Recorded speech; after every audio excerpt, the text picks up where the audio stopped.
Bienvenue dans Whole Spectrum, un portail où ensemble on va explorer qu'est-ce que ça veut dire d'être une créature multidimensionnelle aujourd'hui à l'âge du Verseau. Je m'appelle Beata Ayama, je suis à la fois thérapeute, guérisseuse, mais surtout psychonaute exploratrice de la conscience. Et je t'emmène dans des plongeons pour comprendre le cause à effet de l'énergie qui se déploie du très très dense à l'infiniment subtil.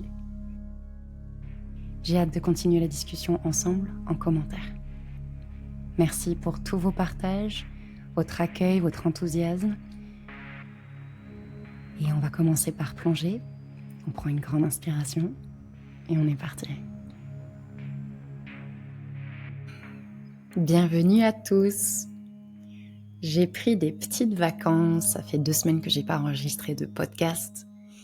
Et là, on se retrouve du coup à la veille de la nouvelle lune en Lion 2025, si jamais vous écoutez ce podcast bien plus longtemps après.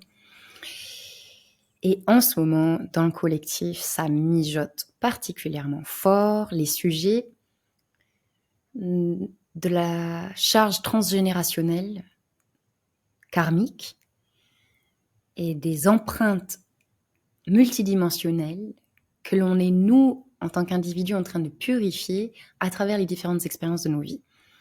En ce moment, ce sujet-là est en train d'être magnifié, il est en train de prendre de plus en plus de place dans la conscience collective. Et il y a un truc super intéressant qui s'est passé en astrologie. Si on regarde le zodiaque, donc, si vous regardez la période du Cancer, donc qui a eu lieu mi-juin, mi-juillet, et là on va passer à la période du Lion, mi-juillet, mi-août. La période du Cancer, c'est un moment où votre hypersensibilité à votre besoin de sécurité, de confort, votre besoin de soin, à ce qui est sensible en vous. En anglais, on dit tender, ce qui est tendre en vous, ce qui a besoin d'être protégé tellement c'est pur, tellement c'est sensible. Pendant la période du Cancer, c'est particulièrement magnifié. Et du coup, il y a dans le champ d'expérience que la vie va vous amener, surtout si vous faites des activations énergétiques, si vous êtes dans un travail de développement personnel, vous allez encore plus accélérer et amplifier ces phénomènes où la vie vous amène votre propre médecine. Et pendant la période du Cancer, vous avez très probablement eu beaucoup d'expériences de tests et des épreuves, des moments où il fallait faire des choix, des moments où il fallait affirmer ce qui était vraiment important pour vous, pour protéger votre paix, pour protéger votre sensibilité. Donc c'est vraiment comme il faudrait imaginer, c'est un peu comme si on solidifiait, on précise la coquille qui nous protège. C'est ça le crabe. Il protège ce qui est sensible en lui. Et c'est pas un processus facile parce que la majorité du temps, on a des responsabilités ou même une forme de besoin d'appartenance sociale qui fait qu'on va peut-être négliger cette sensibilité et le besoin tendre de voilà comment en prendre soin. C'est respecter votre rythme, c'est respecter votre énergie, le fait que vous avez une aura très spécifique et que ça a besoin du coup d'être placé dans certains écosystèmes, que peut-être il y a certains cercles sociaux ou pratiques, même des pratiques que vous adorez qui sont peut-être plus tout à fait adaptées à votre sensibilité. Donc, regardez pour vous si c'est le cas, si vous avez particulièrement senti ça pendant la période du Cancer. Et ce qui est fascinant, c'est que là, on est en train de passer vers la période du Lion. Et le Lion, si vous regardez, c'est un peu le pendule qui allait dans cette petite rétraction vers soi-même dans la période du Cancer. Là, le pendule fait l'inverse. Et dans le Lion, on va aller vers d'accord, maintenant que j'ai solidifié mon authenticité, maintenant que j'ai mijoté dans mon jus et que je sais ce qui est plus authentique en moi, j'ai envie d'aller le partager. Cette période-là va faire ressurgir toutes les questions de doute, de peur liées à l'exposition de qui vous êtes et le courage d'aller assumer cette radiance intérieure, cette authenticité intérieure et porter ses fruits dans le collectif, dans le groupe et assumer une bonne dose de leadership, chacun au degré de son unicité intérieure.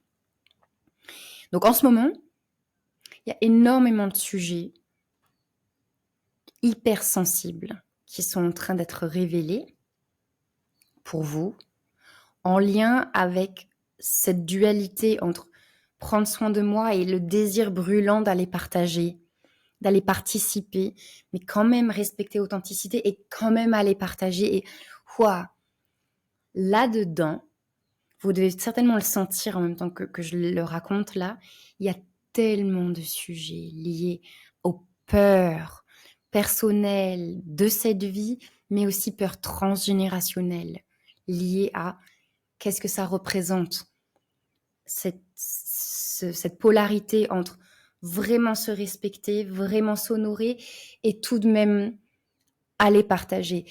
Et est-ce que vous pouvez sentir, c'est tellement riche. Ça va brasser des sujets comme comment je m'adapte à des stratégies marketing quand les lois du marketing peuvent vraiment corrompre mon intégrité. Par exemple, en termes de rythme, de régularité ou de format, surtout en ce moment avec l'intelligence artificielle, comment on respecte notre authenticité. Vous allez aussi avoir peut-être les sujets très sensibles de vous par rapport à vos partenaires, vous par rapport à vos familles, vous par rapport à vos cercles d'amis. Tout ça, c'est en train de mijoter en ce moment, très fort. Donc c'est un moment super, surtout avec la nouvelle lune en Lion qui arrive, où il va y avoir un face-à-face, une opposition entre le Lion et Pluton. Donc, la lune va être dans la constellation du Lion, et en face de ça, en opposition, ce qui veut dire qu'il y a une tension super forte, ça fait comme magnifier les sujets en lien avec ça. Pluton, ça représente votre subconscient et tout ce que vous portez comme bagage, donc karmique, transgénérationnel et multidimensionnel, c'est-à-dire vos vies passées et les codes qui ont été assignés à votre incarnation, les thèmes, les dossiers qui ont été assignés à votre incarnation. Je vais expliquer maintenant de quoi on va parler exactement. Maintenant que j'ai placé ce contexte astrologique, pour que tout le monde puisse comprendre ce dont je parle, même les gens qui ne sont pas encore très familiers avec cette multidimensionnalité, j'aimerais bien replacer les choses. On va faire comme des poupées russes, on va partir du très 3D normal et on va aller de plus en plus vers du macro multidimensionnel, ok ? Ce qui est fascinant, c'est qu'en Occident, c'est très récent que la psychologie admette que toutes les épreuves et toutes les émotions et on va dire, comment un humain se comporte à l'âge adulte résulte de beaucoup d'épreuves et de traumas qu'il a vécu à la petite enfance.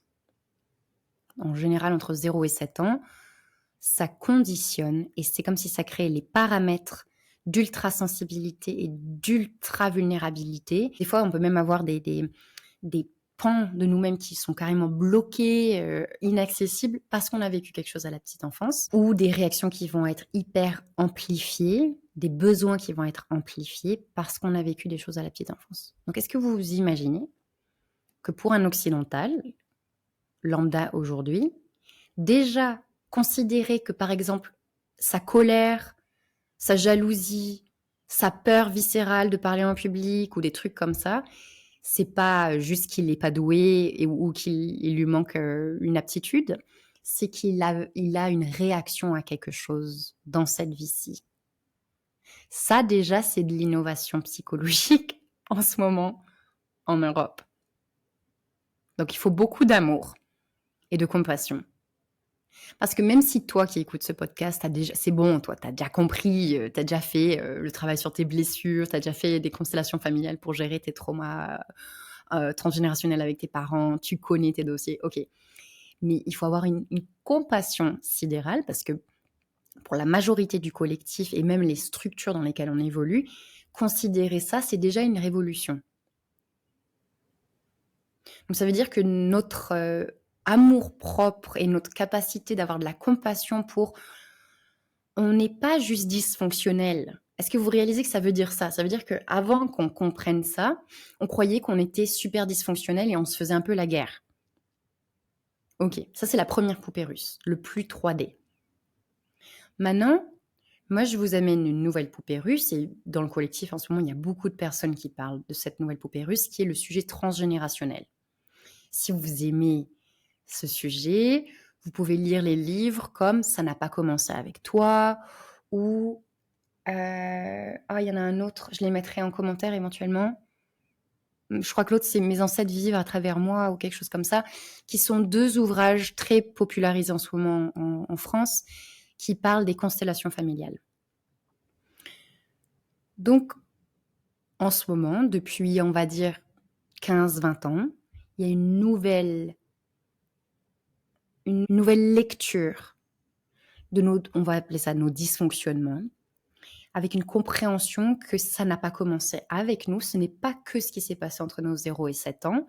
En fait, nos réactions, nos dysfonctionnements qui font que, par exemple, on a toujours une hyper-réaction à un sujet ou on a toujours une hyper-peur, on n'arrive toujours pas à embrayer avec tel sujet, cette considération transgénérationnelle vient amener le faisceau de ce qui se passe en toi, c'est en fait proportionnel à ce que tes ancêtres ont vécu.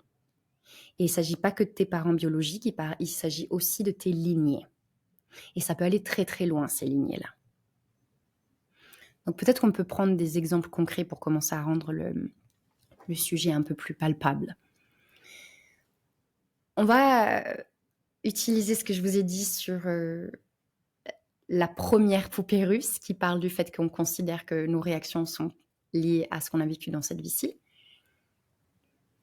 Et ensuite, on va faire le lien avec le transgénérationnel sur un sujet comme la peur de parler en public. Mais vraiment, on ne parle pas de t'es timide. On parle d'un vrai handicap, c'est-à-dire que quand tu essayes, ça ne fonctionne pas. C'est-à-dire que tu as terriblement envie de prendre ta place dans cette société, tu as terriblement envie de partager tes idées, mais c'est comme s'il y avait un bug mécanique qui fait que, par exemple, chaque fois que tu essayes d'aller participer, par exemple, à un atelier de théâtre, à un atelier de chant, en fait, le moment où tu vas prendre le micro, ça ne sort pas, c'est bloqué. Tu vas avoir des gros tremblements, tu vas peut-être avoir des charges émotionnelles super fortes. Et en général, c'est tellement intense que tu vas annuler ou tu vas te recroqueviller ou minimiser ce que tu sais que tu portes et que tu aimerais véhiculer, partager. Donc, la raison pour laquelle je veux donner un exemple très précis, c'est que ça nous permet de venir identifier ce qui se passe dans le vaisseau, dans son intégralité, avec toutes les dimensions. Ce que j'appelle le vaisseau, c'est toi avec tous tes corps. Donc ton corps physique, émotionnel, mental, énergétique et plus. J'appelle ça le vaisseau, c'est plus facile que de parler du corps, parce que quand on dit le corps, le souci c'est qu'on pense vraiment que à la physicalité, au système nerveux, aux hormones, etc. Quand on commence à parler du vaisseau, ça permet d'amener dans ta conscience l'information de oui, il y a cette physicalité qui est complexe. T'imagines, il y a déjà le système nerveux, les hormones, les organes, le squelette qui a un impact sur ta conscience. C'est très sophistiqué, le corps physique. Dire qu'on a des traumas bloqués dans le corps, c'est déjà ultra complexe et sophistiqué. Vous pouvez aller parler avec vos thérapeutes ostéopathes ou vos fasciathérapeutes. Rien que dans la physicalité, il y a mouse costaud d'informations à récolter. Mais la raison pour laquelle j'aime bien parler du vaisseau, c'est que là, d'un seul coup, on se rend compte qu'il y a d'autres phénomènes. Si on reste sur cet exemple de l'incapacité à parler en public. Peut-être qu'à la petite enfance, tu as eu des parents qui n'étaient pas disponibles, ou peut-être que tu as eu même des informations en tant qu'enfant de tais-toi, tes cris m'encombrent, tes cris me stressent, c'est mieux quand tu t'exprimes pas, je veux pas t'entendre. Et ce genre d'informations à la petite enfance, ça a complètement tétanisé le canal de ton expression et ça va verrouiller. Si tu considères le transgénérationnel, ce qui va être intéressant, c'est de se rendre compte que oui, peut-être que tes parents t'ont dit ça dans cette vie-ci, mais c'est au service d'ancêtres qui ont vécu peut-être des répressions d'expression encore plus viscérales, comme par exemple peut-être des ancêtres militantes qui essaient de peut-être libérer les droits de la femme ou qui essaient de protéger, je sais pas, là j'ai une vision d'un groupe de femmes qui essaient de protéger leur petite usine ou un truc comme ça. Et peut-être que la police est venue et les a bâillonnées. Donc tu as peut-être des ancêtres qui ont vécu des empêchements à l'expression qui touchent encore plus à la survie. Et donc, en fait, il y a un lien qui commence à se jouer dans la fibre de la réalité, de te faire revivre dans ta petite enfance des expériences similaires à tes ancêtres pour que tu portes la charge et que tu la digères. Donc, quand toi, tu es sur scène en train de tétaniser, tu as les genoux qui tremblent, tu as la gorge qui est complètement nouée, tu transpires, tu trembles, ce qu'il faut considérer, c'est qu'il n'y a que 20% de ce que tu sens qui est parce que tu as été traumatisé à la petite enfance. Et il y a encore plus, on va dire 40%, donc ça fait un 60%, qui est lié au fait que tu as des ancêtres qui ont vécu des traumas. Et donc c'est pour ça que c'est aussi fort ta réaction et que même un mental fort, conscient, qui observe et qui fait « c'est bizarre, pourtant j'ai très très envie de parler, j'ai fait mon entraînement, je me suis préparée, j'ai les techniques, j'ai les outils, pourquoi j'y arrive pas ?» En fait, c'est au-delà de tes capacités mentales parce que la charge énergétique et, on va dire, l'intrication, la complexité des ressentis énergétiques dépasse cette vie-ci. C'est beaucoup plus large. Ça englobe tes ancêtres. Et il peut y avoir plusieurs ancêtres, donc ça peut être très intriqué. Pour que vous puissiez comprendre ce que j'appelle l'intrication, il faudrait que vous imaginiez un maillage de filets, filet de pêche ou un filet, vous savez, quand les enfants ils jouent sur des filets, ils rebondissent dessus. C'est bien serré, ça tire, toutes les cordes se tirent dessus. Et il faut imaginer que du coup, le filet, il est ultra serré, emmêlé autour de la forme pensée de la non-expression. Il est ultra tendu, il y a une énorme concentration énergétique autour de la peur. Et j'adore l'image du filet parce que les mailles vont dans divers sujets. Ça va autour de tous les risques de l'expression, peut-être l'exclusion de la communauté, la perte de son réseau, la non-survie. Ça va peut-être aussi toucher à le fait d'éteindre son opinion, de ne plus être capable d'avoir une opinion. C'est ultra sophistiqué. Et ce qu'il faut considérer, du coup, c'est que quand toi, dans ta vie physique humaine, ici maintenant, tu as des expériences de limitation, de challenge, d'émotion, de peur, plus tu sens qu'il y a une forte réaction dans ton système, plus ça veut dire que tu touches à un maillage sophistiqué. Je sais que ça paraît super banal ce que je vais dire, mais je vais le répéter. Parce que, en fait, on opère toujours comme si on était juste dysfonctionnel dans l'instant. Comme si, en fait, on était un peu bête ou oh, pourquoi j'arrive toujours pas à faire ça? Parce qu'on réagit un peu trop hors contexte. Et là, moi, le but de ce podcast, Whole Spectrum, j'essaie de vous donner de plus en plus de contexte multidimensionnel pour que vous puissiez comprendre et avoir encore plus d'amour et de compassion pour ce qui se passe pour vous dans un instant T et se rendre compte, d'où le fait qu'on parle de le pouvoir du moment présent, parce qu'en fait, dans chaque moment, il y a de l'or à récupérer. Et ce qui se passe pour vous n'est pas une coïncidence. L'intensité de vos réactions, l'intensité de vos émotions, l'intensité de vos tétanies ou de même par exemple vos attirances pour des gens, l'intensité de vos répulsions à des choses, c'est pas banal. C'est pas juste que quand tu étais petit, t'aimais quelque chose ou t'aimais pas quelque chose. Ça, on vient englober le filet transgénérationnel. Maintenant, la troisième poupée russe que j'aimerais amener avant qu'on développe ces sujets-là, c'est ce qu'on va appeler les vies passées. C'est pas très juste de parler de vie passée parce qu'en fait, l'espace-temps n'existe pas. C'est juste toi ici maintenant qui donne une structure d'espace-temps. Mais au-delà de ton système nerveux qui cognitise la réalité avec cet espace-temps actuel, ça n'existe pas. Donc en fait, il faudrait plus parler de vie parallèle C'est pour ça qu'il y a de plus en plus dans le collectif l'information du multivers. Tu peux appeler ça des vies passées si c'est plus facile pour ta cartographie intérieure. Mais tu pourrais aussi appeler ça des vies parallèles ou des lignes de temps parallèles. En fait, moi, ce que j'adore imaginer, c'est que c'est peut-être pas Beata qui a des vies passées ou parallèles, mais c'est que je suis sensible à des lignes de temps qui vibrent très, très, très, très proches dans l'invisible. Et là, vous allez commencer à englober l'information de la conscience collective et du maillage de la conscience collective qui a lieu dans un plan qui est décorrélé de ce que toi tu sens avec ton corps physique. C'est un autre espace-temps et c'est ce à quoi on accède dans l'astral, c'est ce à quoi on accède au-delà de l'astral. C'est pour ça qu'il y a de plus en plus d'informations. Quand on accède avec des médecines psychédéliques au-delà de l'astral bas, en fait, on ouvre cette capacité à sentir le fait qu'il y a toutes ces lignes de temps simultanément ici et maintenant.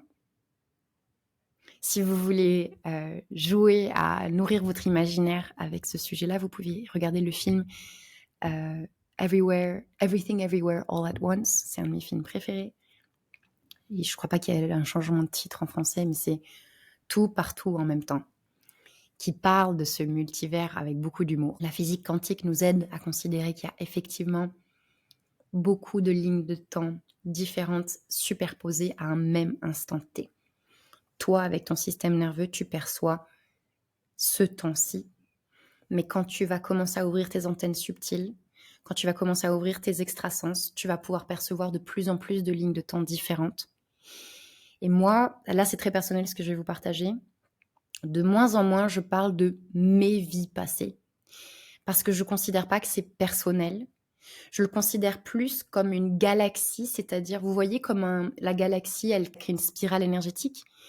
Je considère que moi, je suis l'épicentre énergétique qui en ce moment conscientise cet instant T et que je suis connectée à certaines lignes de temps et certaines vies qui entourent mon faisceau qui vont avoir des thématiques connectées.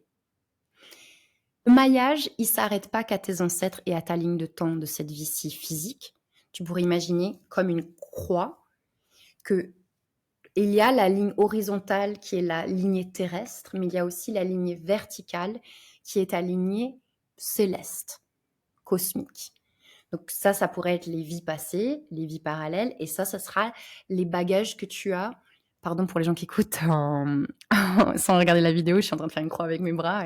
Donc le bras horizontal, c'est la lignée physique, donc la lignée de tes ancêtres physiques. Depuis la nuit des temps, tu as des codes et tu portes ces bagages, ce filet qui a des nœuds, où il y a des contractions, où il y a des expansions, tu le portes, mais tu portes aussi un maillage cosmique.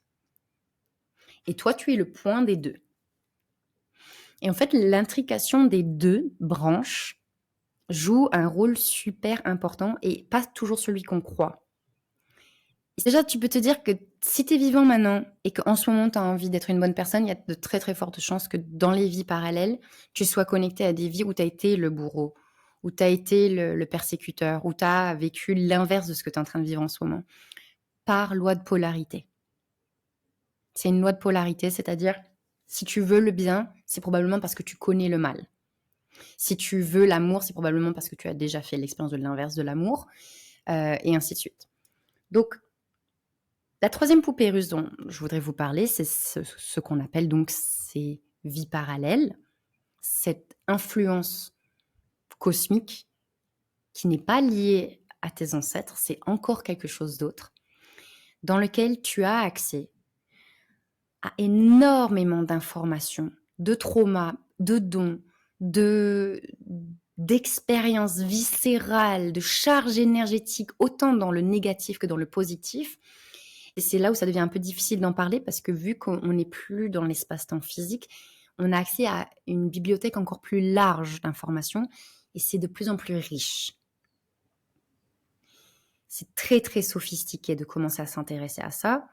Mais peut-être que les gens qui ont déjà fait suffisamment de travail transgénérationnel, vous pouvez en témoigner dans les commentaires, parce que moi, c'est mon cas, c'est que je me rends compte de plus en plus, à force de faire du travail transgénérationnel sur moi, que c'est pas que l'intrication de mes ancêtres, qu'à force de les aider à circuler, ça se révèle de plus en plus la charge des vies passées et parallèles dans l'expérience de ce moment où il y a quelque chose qui se passe dans ma vie qui est d'une intensité sidérale et tu te rends compte de plus en plus que c'est pardon, c'est un peu redondant cet épisode, mais donc c'est pas que la petite enfance, c'est pas que les ancêtres, c'est aussi chargé de quelque chose de multidimensionnel.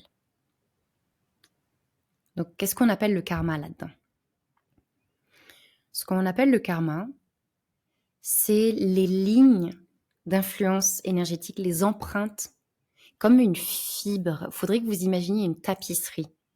Si toi, tu as un motif dans la tapisserie, les fils qui permettent ce motif, ils sont riches de quelque chose. Ils portent des informations, ils portent des codes.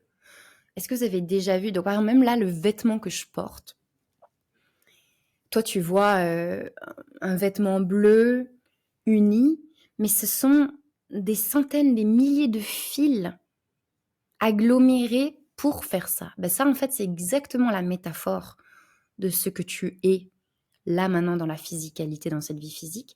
Et les fils correspondent à la fois à des fils des ancêtres et aussi à des fils des vies passées. Tu n'es pas flottant hors contexte. Toi, l'être que tu es ici et maintenant est extrêmement intriqué. Donc ça me fait beaucoup rire quand on plaide pour notre liberté et notre libre arbitre et qu'on est en mode je suis souveraine, je suis libre, je fais ce que je veux. Non, c'est pas vrai. Si tu es existant physique, tu es hautement intriqué à des mailles qui te tissent et qui viennent d'ailleurs et tu ne peux pas y échapper. Ça, c'est super important à embrayer. Tu ne peux pas échapper à la fibre qui te tisse. Et donc, je vais vous partager maintenant des choses que je vois en séance qui sont d'une beauté supérieure. Et j'espère que vous sentez, les gens qui vont peut-être se reconnaître dans ce que je vais partager, j'ai beaucoup, beaucoup de respect.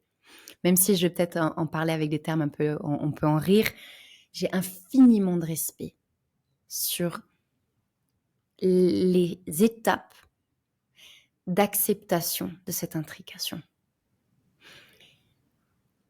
On est tellement individualisé dans notre ego et on nous a tellement dit « tu es Béata » et on nous a tellement sorti de cette maille et de cette intrication, on nous a tellement coupé de nos ancêtres, on nous a tellement coupé de nos vies passées, c'est tellement extraterrestre de penser comme ça, que la première réaction quand on se refamiliarise avec cette intrication et le fait qu'on est tissé de fibres qui portent des codes antérieurs à nous, et que ça nous influence et que ça fait notre expérience au-delà de notre bonne volonté, la première réaction, c'est de la protection égotique et du refus du déni. C'est-à-dire, non, je peux couper avec ça. Donc, c'est en général les pratiques de on va appeler l'archange Gabriel et on va lui demander de couper les cordons avec les ancêtres et avec mon karma. S'il te plaît, archange Gabriel, coupe, coupe, coupe.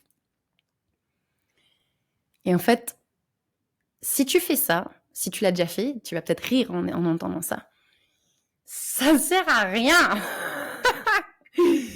C'est la même chose que être en relation avec quelqu'un et de voir qu'il y a une épreuve qui monte à la surface et de dire on va prendre un petit verre d'alcool et on va aller danser la bachata ce soir, ça va nous changer les idées un bon coup et on va revenir plus frais.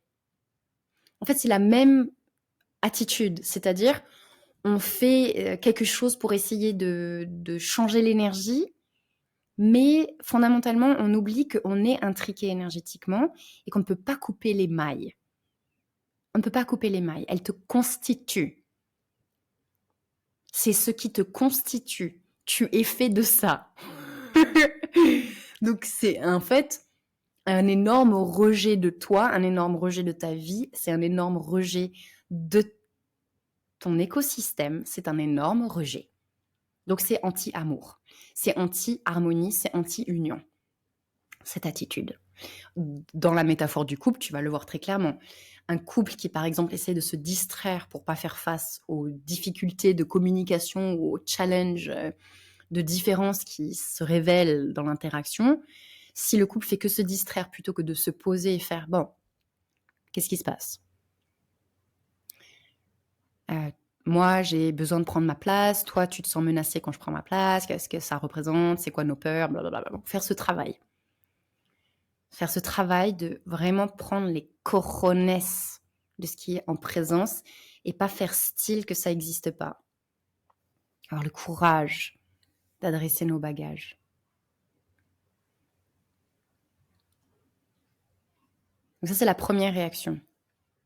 Quand on reprend contact avec cette intrication, en général, on est un peu comme débordé et on a envie de protéger.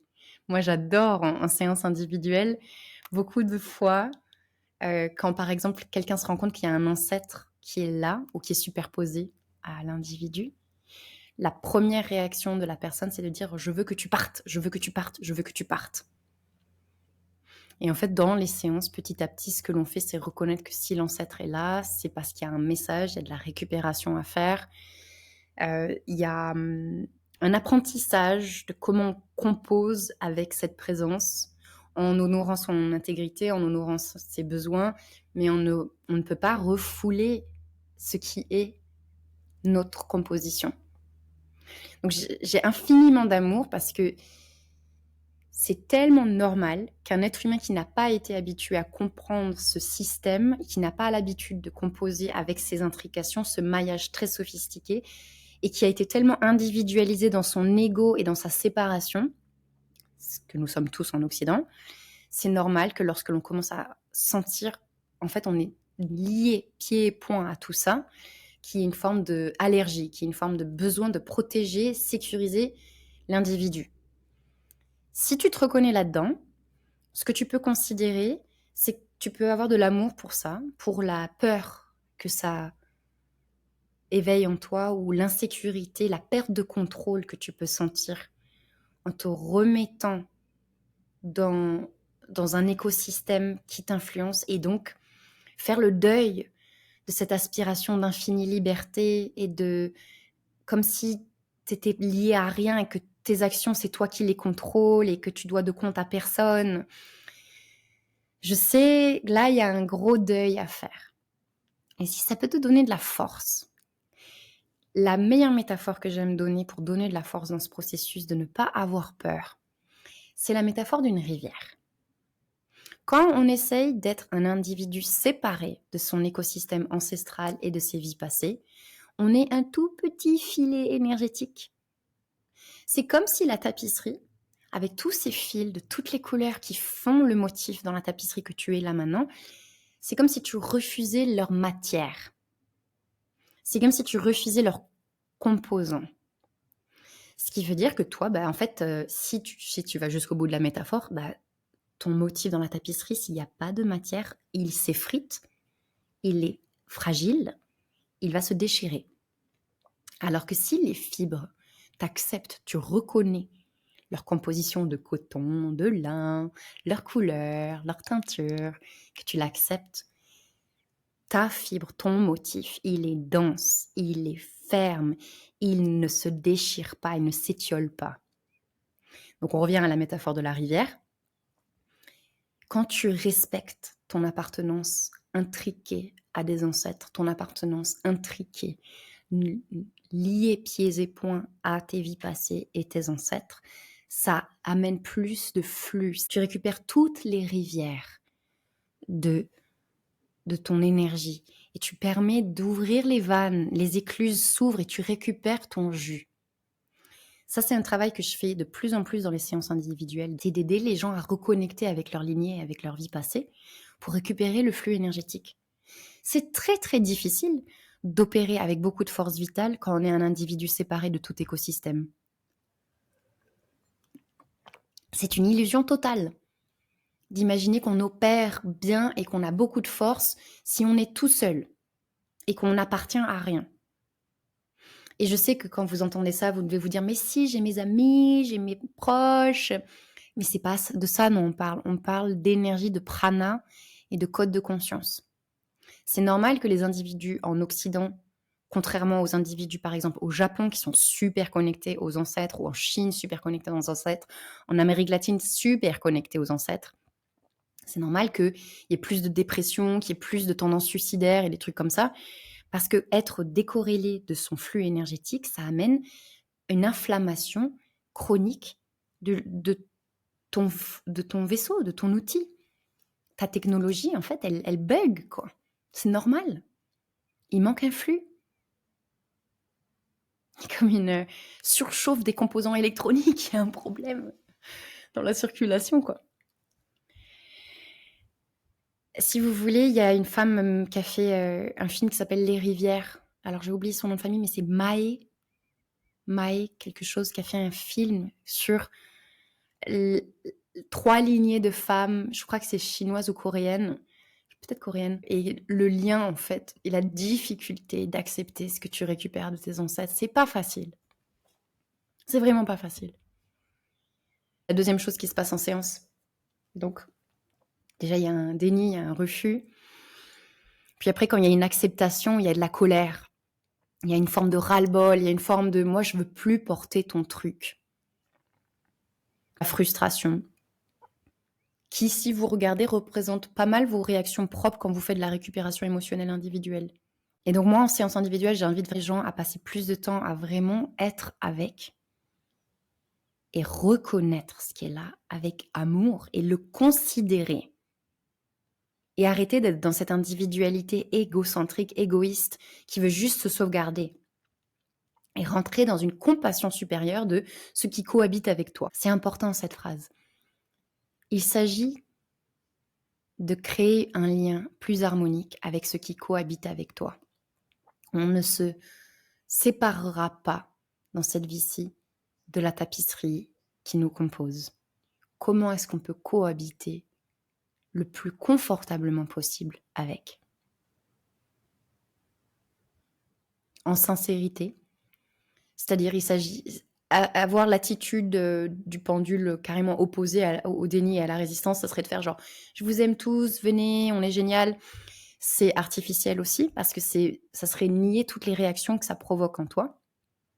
Donc, par exemple, si on revient à cet ancêtre qui dilapide l'argent, et toi, dans ta vie, tu as vraiment envie de vivre l'abondance, bah, il y a quelque chose à faire dans le fait de s'asseoir avec l'ancêtre et de faire « pourquoi tu faisais ça? C'est quoi tes peurs ?» Et toi, en même temps que tu fais ça, tu vas faire face à toutes tes peurs de la précarité parce que toi, tu as envie d'embrayer vers l'abondance. Et en prenant ce temps plus lent, plus patient avec l'ancêtre qui stagne, toi, tu es en train du coup de faire face à tenir tes chevaux qui ont envie d'aller dans la direction inverse. Tu es en train de faire face à tout l'inconfort, de peut-être un peu retarder cette abondance, de prendre un chemin différent où tu réintègres des parties de toi. Et dans ce processus-là, tu vas récupérer énormément de matière individuelle, énormément de matière propre à toi. C'est ça qu'ils invitent à faire, les ancêtres. Et ça va être extrêmement intéressant parce qu'en ce moment, avec l'intelligence artificielle, on va avoir dans le digital la possibilité de créer des avatars complètement artificiels qui sont sur mesure pour nous satisfaire, alors que dans notre individualité, on va sentir des choses hautement insatisfaisantes parce que nous sommes tirés entre l'immédiateté qui s'accélère dans notre 3D, c'est-à-dire qu'aujourd'hui, la communication s'accélère avec le digital, le WhatsApp, l'Internet, etc., qui fait que tu peux avoir tout en instantané. Maintenant, avec l'intelligence artificielle, il y a tout qui s'accélère. Tu vas avoir de plus en plus le fait d'être flatté dans tes désirs, dans ta volonté d'avoir exactement ce que tu désires. Dans le digital, ça va être de plus en plus facile. Versus ton humanité qui est intriquée et qui est hautement emmêlée à des choses qui vont avoir le goût de la frustration. Et le contraste entre les deux va faire que ça va être de plus en plus contraignant et insoutenable. Ça va avoir un goût vraiment inconfortable de goûter à ce qui te compose. Est-ce que vous voyez ce vers quoi on va? On l'a fait nous-mêmes, hein. On a créé ce contraste nous-mêmes. On a créé un monde artificiel digital où tout s'accélère, où il n'y a pas de frustration, où on a comme un robot esclave qui nous dit ce qu'on a envie, satisfaction de ouf, versus faire face à des ancêtres qui t'influencent et qui font que ta personnalité est rigide, que tu as des réactions qui ne sont pas tout à fait celles que tu voudrais. Et pour fluidifier ça, la seule façon, c'est d'aller t'asseoir et d'être dans une énergie de compassion, d'écoute, de compréhension et de dissolution de ton désir d'immédiateté, la dissolution de ton désir d'autrement pour rentrer dans quelque chose de beaucoup plus compréhensif. Est-ce que vous voyez ce qui est en train de se passer? C'est extraordinaire. Il n'y a pas de coïncidence au fait que tout ce monde digital, artificiel, intelligence artificielle, etc., émerge simultanément à la récupération de notre conscience multidimensionnelle. Les deux vont se servir. Parce que tu vas voir de plus en plus l'artificiel, tu vas reconnaître la fragrance énergétique là-dedans, tu vas sentir qu'il manque un truc en fait. Et ça va te donner quelque part encore plus envie d'aller honorer cette authenticité qui a un goût richissime. Chaque fois qu'en séance, un individu fait de la récupération ancestrale ou de la récupération karmique par ce travail de être avec, ce qu'il se passe, c'est un afflux d'amour qui a une texture chargée de ces contrastes, chargée de cette complexité de deuil, de pardon, d'amour malgré la différence. C'est tellement riche et c'est tellement sophistiqué. Versus dans l'artificiel, intelligence artificielle, c'est juste vide de ce maillage. Et vous allez goûter la différence de plus en plus. Ça va vous donner, je pense, une appétence différente pour faire ce travail humain, incarné, multidimensionnel. Donc, si j'ai fait cet épisode, qui n'est même pas un micro-dosage de 5% de tout ce qu'on pourrait dire sur le sujet, c'est parce que je vais vous donner de la foi et de la patience. Je vais vous donner de la force et du courage pour rester avec quand vous sentez que ça disjoncte dans votre expérience de la réalité. Ne fuyez pas l'inconfort de vos relations. Ne fuyez pas l'inconfort de vos expériences, vos échecs, vos épreuves, vos émotions, vos fluctuations sont richissimes. Elles ne sont pas des coïncidences. Il n'y a rien qui est une coïncidence. Je vous donne un exemple. Ma voisine, on parle énormément de karma en ce moment, on parle énormément de combien la vie est au service de nos récupérations et de nos fluidifications karmiques. Et il lui arrive une répétition, un thème qui se répète dans sa vie, qui est le fait qu'elle a été dans un business où quelqu'un a volé l'argent de l'équipe. Et ici, depuis qu'elle est à Bali, 2 fois, quand elle va changer de l'argent, les gens lui volent une grosse somme. C'est-à-dire qu'ils lui donnent, quand elle fait le change d'argent, ils lui donnent beaucoup moins d'argent qu'elle ne devrait récupérer. Et en fait, ça lui est arrivé tellement de fois qu'elle est en train d'apprendre à poser sa voix et d'honorer de se faire respecter, en fait. Et elle sent que c'est une thématique qui se répète dans sa vie, c'est karmique, ça se voit. C'est comme ça que vous pouvez voir si c'est karmique. Regardez les thèmes qui font comme des fractales. Ça va pas toujours être avec les mêmes protagonistes, ça va pas toujours être dans les mêmes formats ou les mêmes proportions, mais ça sera toujours le même sujet. Et donc ça peut prendre une infinité de formats, mais vous allez voir, du coup, dans vos vies, vous allez pouvoir récupérer vos dossiers karmiques. Donc, qu'est-ce qu'on fait, en fait, quand on garde la patience, quand on reste avec, plutôt que de penser que c'est futile? En fait, ce qu'on fait, c'est qu'on permet de rallumer la connexion entre les mailles, on permet de récupérer l'eau, la fibre entre les ancêtres et nous. Et en général, ça va densifier notre individu d'énergie beaucoup plus riche. C'est-à-dire que plutôt que d'être juste quelqu'un qui a envie de faire de la croissance, de prospérité, tu vas d'un seul coup enrichir ta croissance de prospérité des égrégores, du profond respect, de l'ancrage, la capacité à prendre soin aussi de toi, des autres. Enfin, quand tu fais le travail jusqu'au bout des sujets qui se présentent dans ta vie, tu t'enrichis. Tu te densifies de quelque chose de juste, de savoureux, de subtilité. Tu respectes la maille de ta tapisserie. C'est comme si tu l'as glorifiée, tu l'as magnifiée. Donc c'est vraiment important d'en parler en ce moment parce que simultanément à ça, le fait qu'il y ait de plus en plus de transkarmiques, le fait qu'il y ait de plus en plus de manifestations de karma, manifestations de transgénérationnelles dans la vie, simultanément, il y a tout le sujet de la pensée positive et du fait qu'on manifeste notre réalité. Et je sais que ça vous fait peur. En séance, je le vois, à chaque fois, c'est trop drôle. Simultanément au déni, il y a un moment où la personne, elle fait je suis abondante, je suis abondante, je suis abondante, je suis abondante. Et moi, je suis en mode, mais en fait, c'est beaucoup plus sophistiqué que ça. Ces lois universelles, on ne peut pas y échapper.